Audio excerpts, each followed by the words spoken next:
안녕하세요. 2024년 9월 22일 야고보서 3장 13절에서 18절을 본문으로 한 설교 하늘의 지혜 복귀합니다. 야고보서를 본문으로 해서 설교한 경우가 그렇게 흔하지는 않을 것 같아요. 제 경우에는 몇 번 하긴 했을 겁니다. 이제 대구선수 아카데미 사이트 설교 그 메뉴에 가면 확인할 수 있겠죠. 야고보서가 초기 그리스도교에서 상당한 기간 그 성경으로 인정받지 못했다 설교 시간에 말씀드렸습니다. 물론 물론 초기 그리스도교에서 신학 성경을 경전화한 건 상당히 후대예요. 4세기 후반입니다. AD AD 아마 397년 하르타고 공회에서 결정했을 겁니다. 근데 그 전에는 각 지역마다 그 기독교의 지역마다 여러 지역이 있잖아요. 막 알렉산드리아, 에베소, 빌립보, 로마, 뭐 여러 군데 있죠. 거기서 되게 중요한 문서로 정한 것들이 서로 달라요. 서로 공통되는 것도 있고 차이가 나는 것도 있습니다. 397년에 가서야 경전 작업이 이루어졌어요. 그러니까 그 이전에는 모든 그리스도인들이 똑같이 인정하는 신약 성경이 확정되기 전이라서 야고보서도 그 경전 안에 들어오지 못했다는 게 특히 뭐 이상한 건 아닙니다. 그러나 완전히 다른 거예요. 그 경우가 상황이 다른 겁니다. 야고보서가 그 설교 시간에 이미 얘기한 겁니다. 두 가지 문제가 있었어요. 하나는 예수 그리스도에 대한 이야기가 없어요. 그런데 제가 그러니 성경으로 확인하지 않아도 대충 그렇다 하는 건 알고 계실 겁니다. 야고보서 1장에는 믿음과 지혜, 낮은 형제, 또 부자, 시험에 견뎌낸 자, 말씀 들은가 행함, 뭐 차별에 대해서 행함이 없는 믿음은 죽은 것, 뭐 등등 그런 것들이 반복해서 나옵니다. 3장에는 말이 실수가 없도록 해라. 4장에는 세상과 버타지 말라. 서로 비방하지 말라. 뭐 등등. 또 5장에는 부한자들에게 주는 경고 등등입니다. 그러니까 예수 그리스도에 대한 이야기가 야고보서에 나오지가 않아요. 예수 그리스도에 관한 이야기를 캐리그마라고 합니다. 이게 복음의 핵심이죠. 모든 신약 성경은 다 이걸 그 기본 바탕으로 합니다.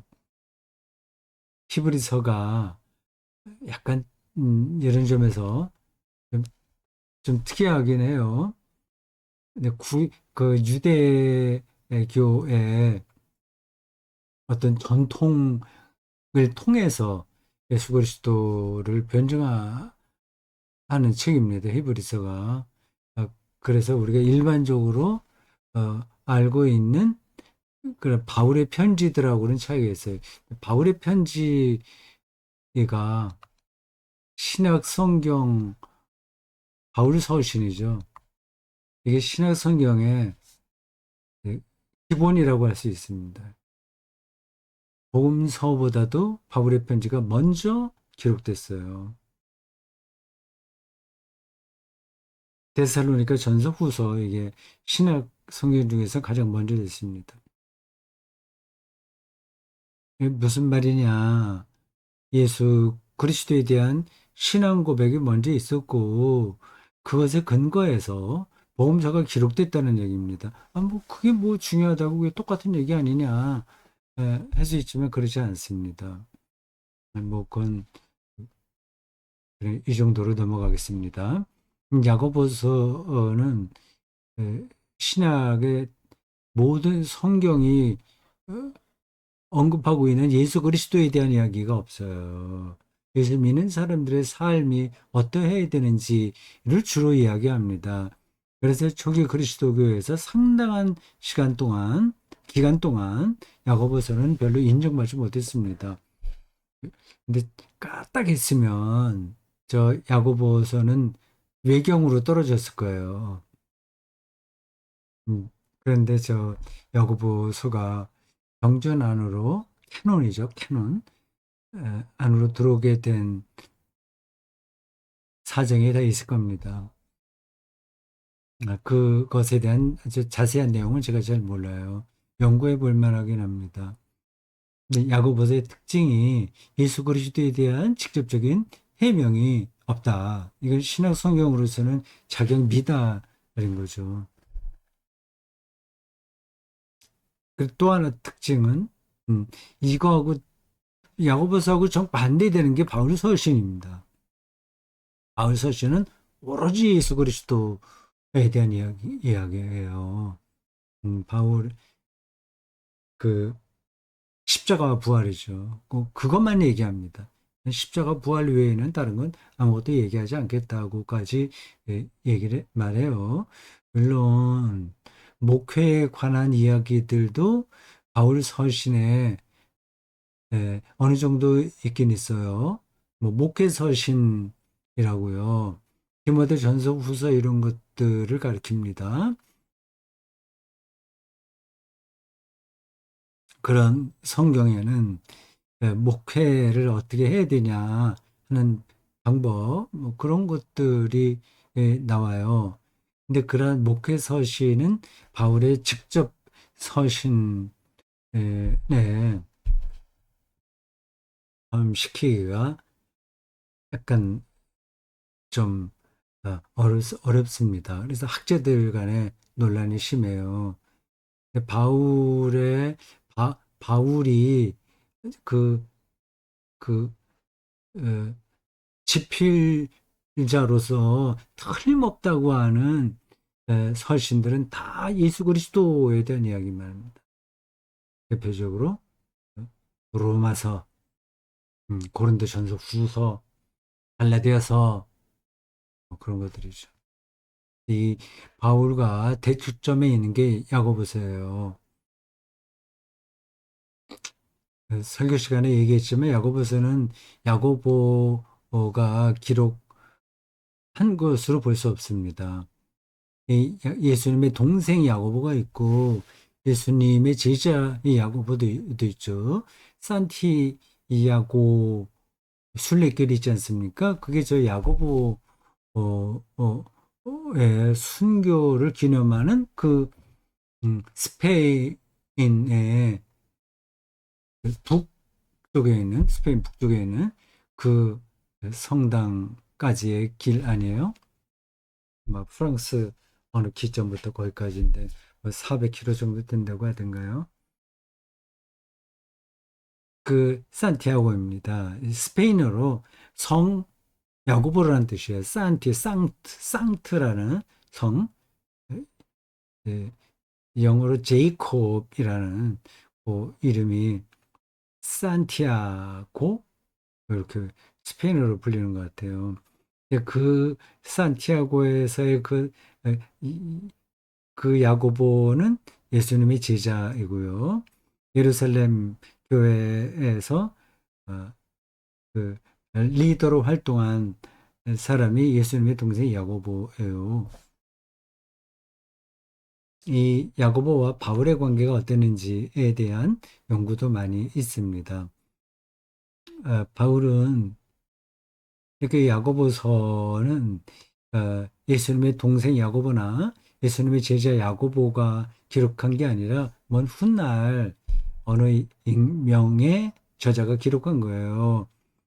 근데 야고보라고 하는 이름을 빌린 거죠. 아마 일부러 그렇게 했을지 모릅니다. 예루살렘 에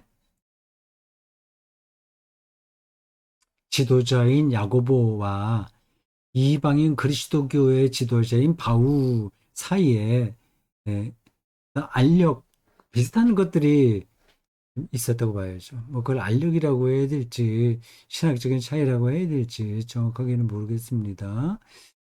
근데 전반적인 어떤 분위기를 보면 바울이 야고보의 인정을 받으려고 노력을 많이 했어요.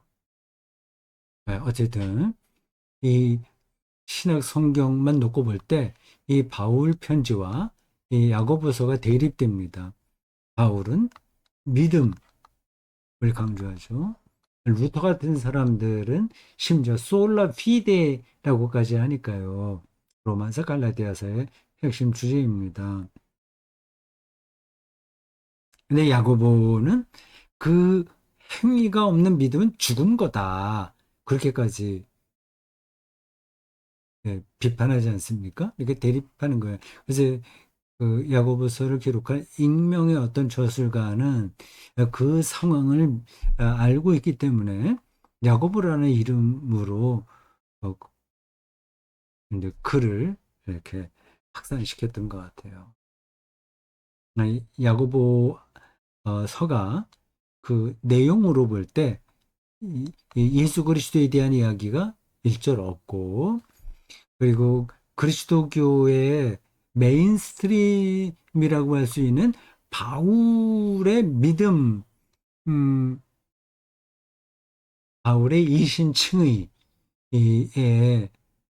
좀 반대쪽에 있는 편지라고 할 수 있습니다.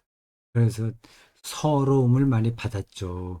오랫동안 어, 거룩한 문서를 인정받지 못했고요. 설교 시간에 말씀드린 대로 잘 알려진 겁니다. 마틴 루터는 지푸라기와 같다 그래요. 그래서 성경 순서를 정할 때 루터 성경을 보면 야고보 서는 굉장히 뒤로 가 있습니다. 지금 우리가 일반적으로 보는 성경 순서로 본다면 히브리서 다음에 야고보가 있잖아요. 근데 마틴 루터 성경에는 거의 뒤로 가 있습니다.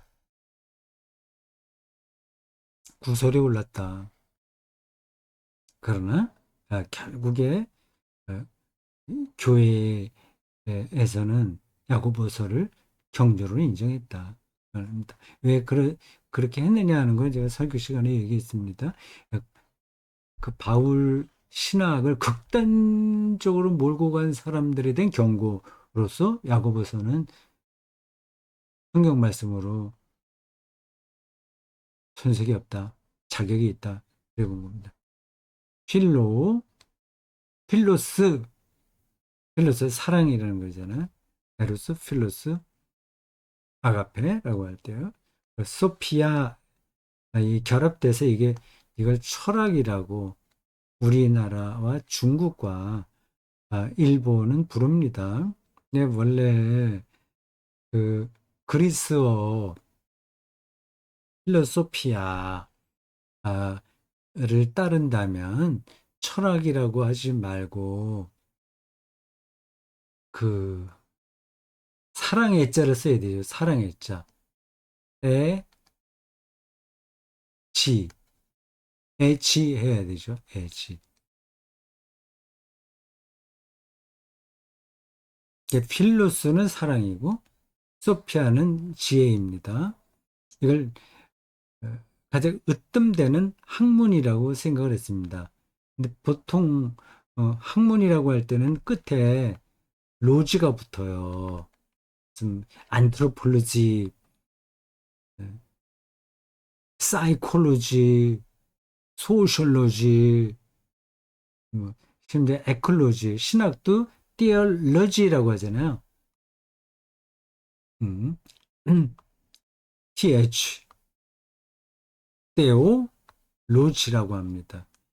이게 로직하다 얘기하잖아요. 논리적이다, 로직. 아, 저 사람의 말에는 로직이 있어. 그럼 앞뒤가 딱딱 이렇게 맞아 떨어지는 걸 얘기합니다. 로고스라는 그리스어에서 온 거예요. 하나님에 대한 학문이다, 로고스다, 로직이다. 그런 뜻으로 신학이 붙은 겁니다. 근데 이 말은 원래 뭐 그리스도교에서 나온 게 아니라 그리스 철학에서 나온 거예요. 그래서 신화 이야기를 티얼러지라고 불렀습니다. 그걸 그리스도교가 교부들이 차용해서 자기를 변증하는 것으로 사용했습니다. 그래서 그리스도교의 신앙에 대한 논리적 설명을 신학 이렇게 부르게 된 거죠. 로고스라고 본 거죠. 신에 대한 로고스. 그래서 대다수는 학문을 로지라고 붙습니다. 근데 이 그리스 사람들이 철학에서만은 로직이라고 안 하고 필로스라고 하는 거예요. 그럴 만한 음, 그렇게 그들이 생각할 만한 이유가 있었던 거죠. 그 소피아를 야고보는 그대로 받아들여서 자기 하고 싶은 얘기를 전하는 겁니다. 소피아. 그 그리스 사람들에게 아주 특별한 음, 아, 뭐라고 표현을 해야 될까요? 특별한 사건, 특별한 경험, 특별한 가치로 인정받던 그 소피아를 야고보가 끌어들여서 그리스도교 안에 있는 그리스도인다운 삶을 지금 변증하는 겁니다.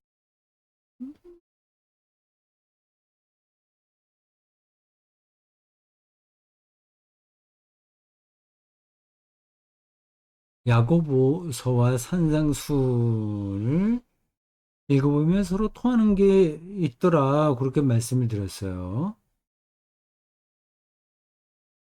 이게 얼마나 그게 맛 닿는지 그것을 신학적으로 제가 설명한 건 아닙니다. 거기서 느껴지는 뉘앙스가 비슷하다는 거예요.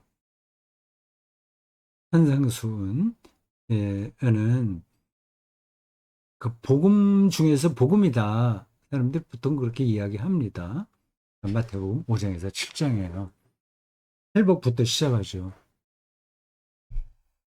거기에 소위 말하는 황금률도 나옵니다. 네가 대접받고자 하는 대로 남을 대접하라. 예.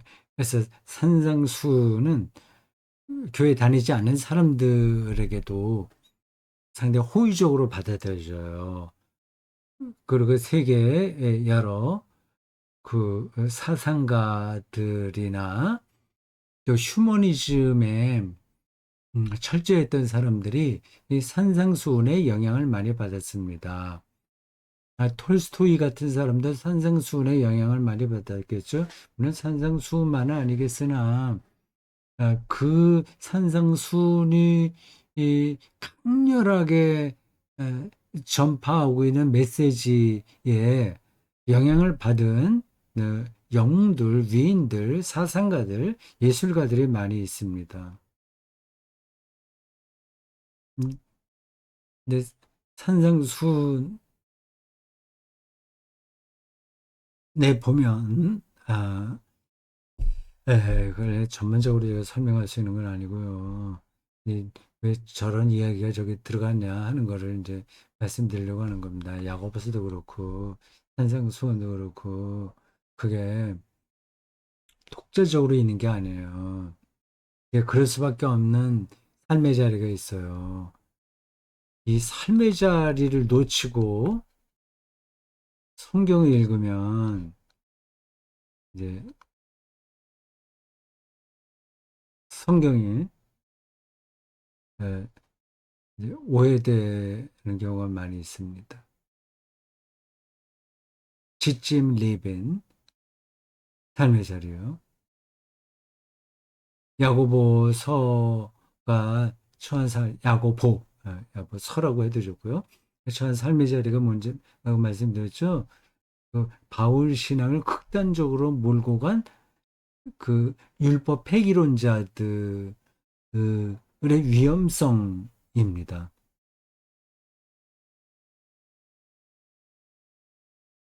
산상수훈은 마태복음의 전반적인 그 신학 배경이기도 한 건데 유대 그리스도인들에게 어, 예수 그리스도를 설명하는 거예요. 복음서도 다 그거를 받아볼 사람들이 있어요. 그냥 불특정 다수에게 쓴 글이 아닙니다. 복음서는 뭐 편지라고 안 해요. 유한겔리온, 복음서의 독특한 그 문학 장르입니다. 바울의 편지들하고는 또 다른 거예요.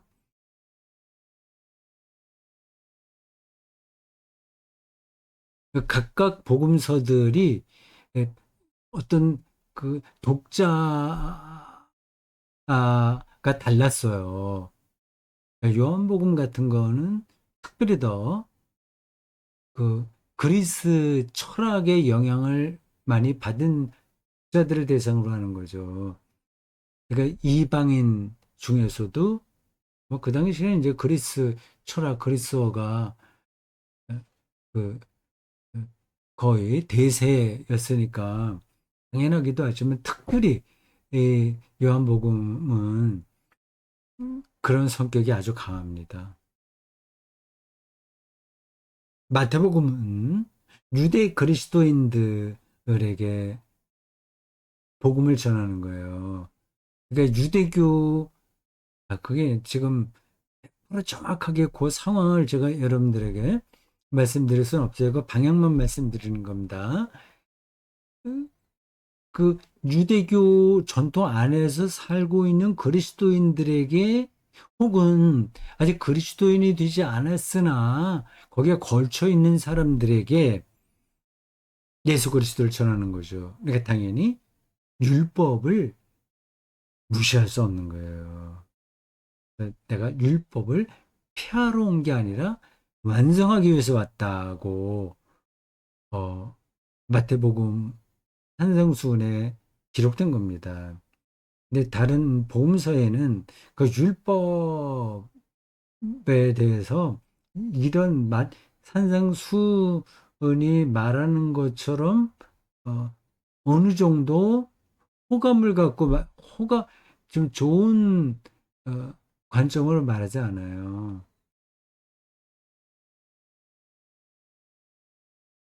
야고보서와 산성수훈이 율법 어, 폐기론자들에게 복음은 율법을 폐기하는 것이 아니라는 사실을 전하려고 한다는 점에서 통한다. 음, 유토피아니즘이 언급됐습니다. 유토피아, 유, 유는 이제 없다는 뜻이거든요. 어, 토피아, 토피아니즘, 토퍼스라는 말인데 장소라는 거예요. 그런 장소가 없다는 겁니다. 그런 장소를 찾아볼 수 없을 정도로 멋진 세계, 신세계를 가리켜서 유토피아라고 얘기합니다. 유토피아라고 하는 책도 있죠. 그런 사상을 가리켜서 유토피아니즘이라고 얘기합니다.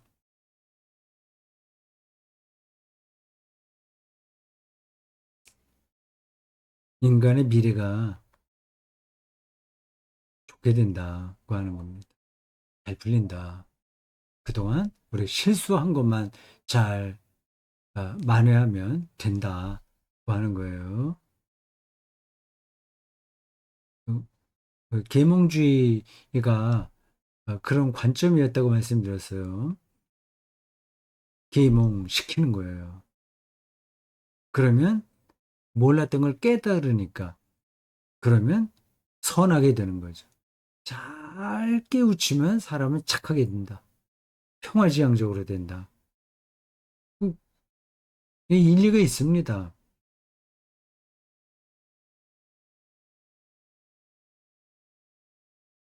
근데 그게 일리가 있지만, 일리가 있지만, 옳은 게 아닌 거죠. 관점이 다른 거죠. 네, 그리스도교 신앙과 이렇게 연결해서 생각한다면 정반대예요. 우리 그리스도교에서는 계몽을 통해서 인간이 선해질 수 없다고 생각합니다. 좀 엄격해요. 그 뿌리 자체가 부패했기 때문에 뭘 깨우친다고 해서 사람이 선해지는 게 아니라고 하는 겁니다. 정말 계몽주의 입장에서는 뭐 인간이 그렇게 완벽하게 선해지는 건 아니지만 어쨌든 계몽시키면 교육을 잘 시키면 그럼 좋아지는 건 분명하지 않냐.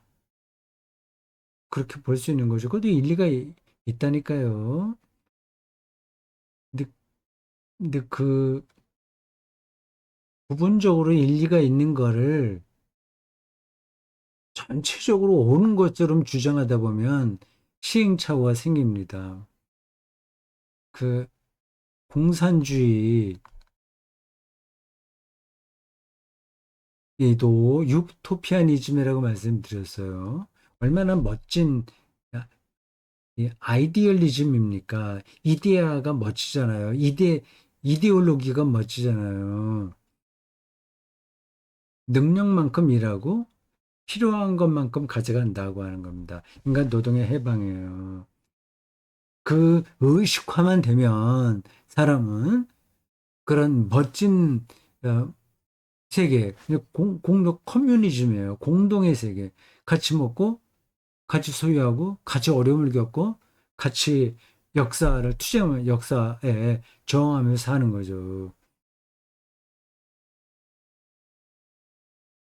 그게 일리는 있어요.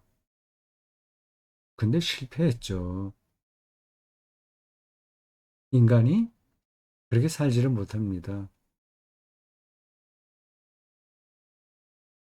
음, 이번 설교 전반하고도 연관되는 건데, 인간이 똑똑하신다고 해서 지혜로워지는 건 아니에요. 지식의 양이 늘어난다고 해서, 의식화가 된다고 해서 지혜로워지는 건 아닙니다. 의식하잖아요. 이 공산주의의 출발은 아마 초기 그리스도교였을 겁니다. 그때 니꺼 내꺼 없고 무소유로 서로 공동의 삶을 사는 거를 꿈꿨어요. 지금의 수도원 정도 될까요?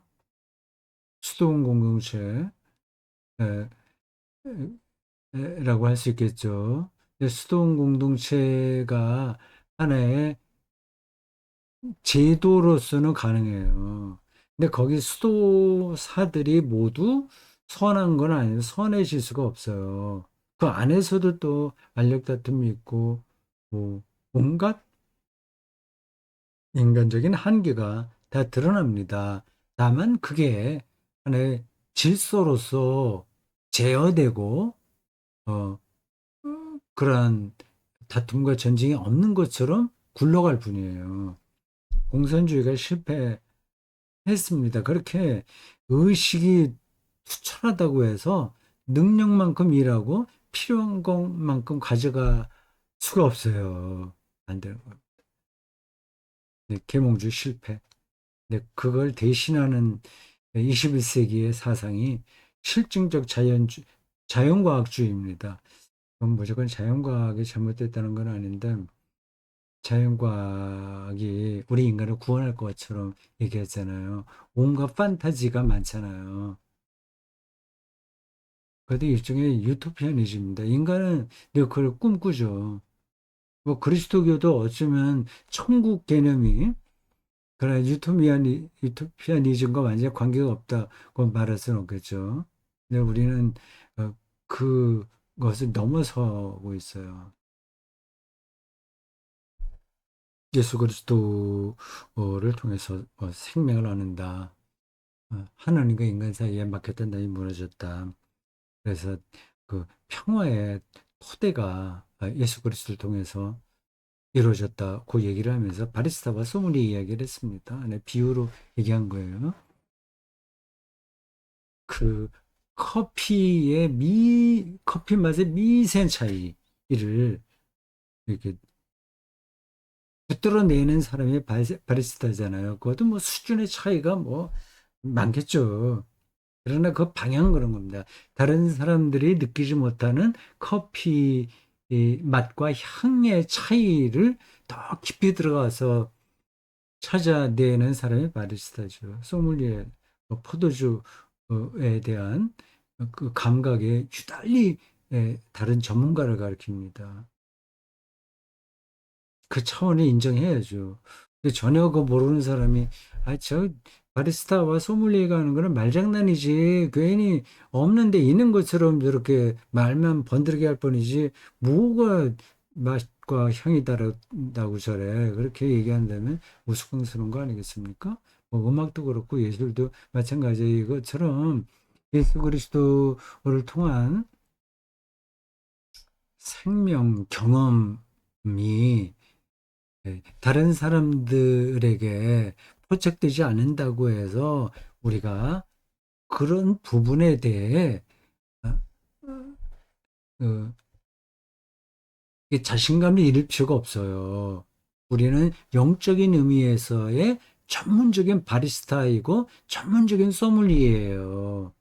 근데 아마추어처럼 살면서 바리스타다, 소믈리에다 그냥 그 뭐 자격증만 따갖고 그렇게 말할 수 없잖아요. 이거 구도적으로 계속 커피 맛을 보고 뭐 이게 케냐 산이냐 몇 년도에 나왔냐 그리고 그걸 어떻게 볶았냐 뭐 등등을 계속해서 구도적으로 찾아가야 되는 거 아니겠습니까?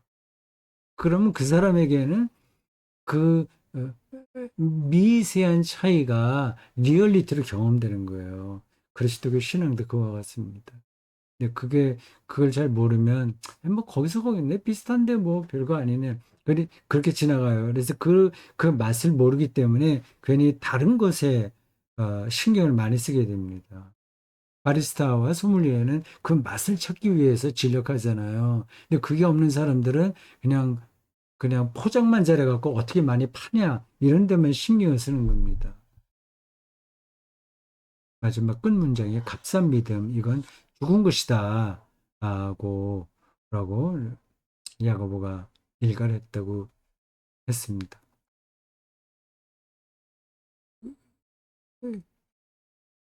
삶의 무게가 받쳐주지 않는 공허한 믿음, 그걸 값싼 믿음.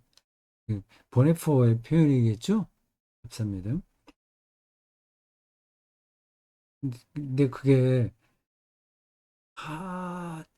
참 오해는 하지 말아야 돼요. 내가 집에서 반대하는데도 내가 그 반대하는 거 무릅쓰고 교회 나왔어. 이런 걸 이제 얘기하는 게 아닙니다.